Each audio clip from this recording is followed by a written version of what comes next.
Football fever has landed here in West Lafayette, and all we've heard about is anybody that's anybody has to come to Bruno's for their pizza. And I figured, who's bigger than football fever? Now the pizzas are here, chocolate chips and peanut butter on this one.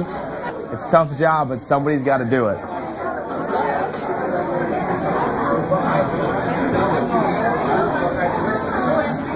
A little different. Harley on the road. When I look at Thaddeus Gibson's future in the NFL, it reminds me a lot of Mike Vrabel. Can put his hand down, can get after the quarterback, can also drop back in pass coverage.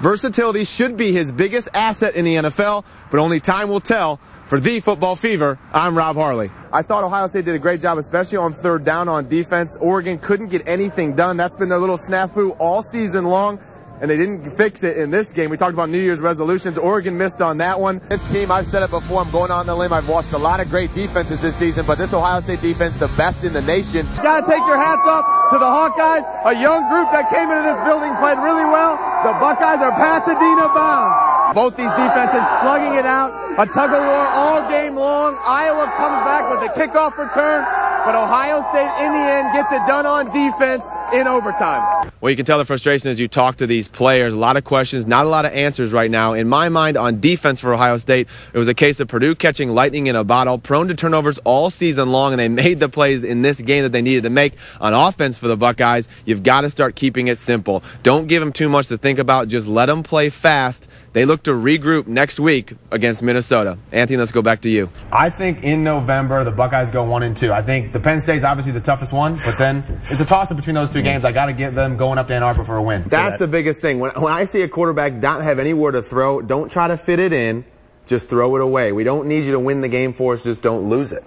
Welcome back to the Football Fever. Joining me tonight is former Buckeye great and, more importantly, one of my teammates, Simon Frazier. We came in together, had to live up to that lofty guarantee that Tressel gave. Give me a feel. Around here, we always like to go over our favorite Michigan memories. Give me one of yours in Ann Arbor. What's it like to go in front of the Big Blue in their place? It's Michigan week. I mean, I don't care what the records are. It's going to be a fun one. I appreciate you joining us. Hey, appreciate it. Anth, let's go back to you. Well, we talked a lot about how unstoppable Oregon's offense is on defense. They're not locked down by any means. 23 points a game. They've allowed teams to get inside that red zone 44 times. Compare that to only 23 times for Ohio State's defense. And Ohio State's going to have to get it done in the turnover game. I think Ohio State's got to get 2 turnovers to win this football game. Oregon struggled with fumbles, 3 versus Oregon State. Well, by decent offense, we're just talking about the running game. Not a lot of weapons anywhere else on that offense. Tate Forcier, a young quarterback, really struggling. Obviously, an offensive line that's given up about 25 sacks this year.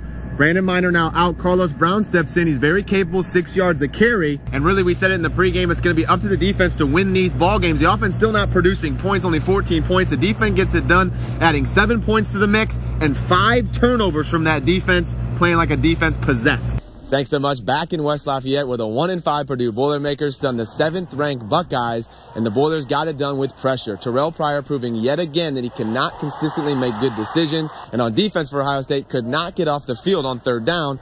Joey Elliott and company throwing all over this Ohio State defense, racking up 360 total yards. Good news for the Buckeyes. They still have a shot at the Big Ten title, but that road leads through November and through Penn State, Iowa, and Michigan. And let's not forget next week when the Minnesota Golden Gophers come calling. Headman Tim Brewster has this team playing with a lot of passion and a lot of energy. Wide receiver Eric Decker and company will look to exploit a weak Ohio State secondary. We'll see if this Ohio State Buckeye squad can regroup next week versus Minnesota. For the Football Fever, I'm Rob Harley. Let's go back to you.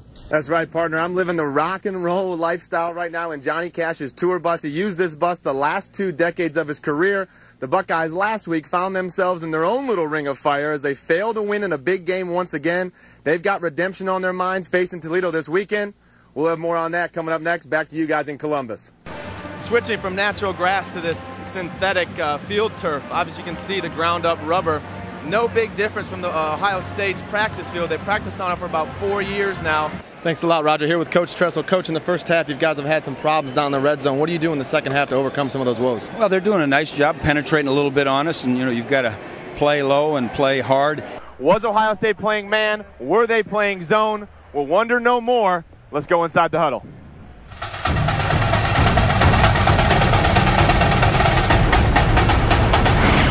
Defense brings the blitz with man coverage in the secondary. But that's not the problem on this game-winning touchdown. The defender closes on the receiver, but he doesn't get his head in front as he attacks the wrong shoulder and never secures the tackle. So let's take it to the practice field. All right, so the defense is bringing the blitz, and we're playing man-to-man blitz coverage behind it. As a general rule, blitz coverage, the defender is 5 to 7 yards off the receiver on the inside foot.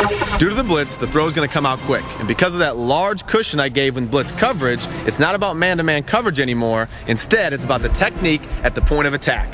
As the receiver makes his cut, I want to drive to his upfield shoulder and come down with a swat and a hook around the waist.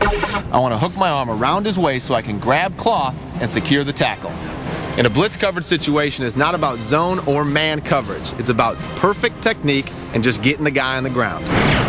It's never the defensive scheme that shuts down an offense. It always comes down to players executing with flawless technique.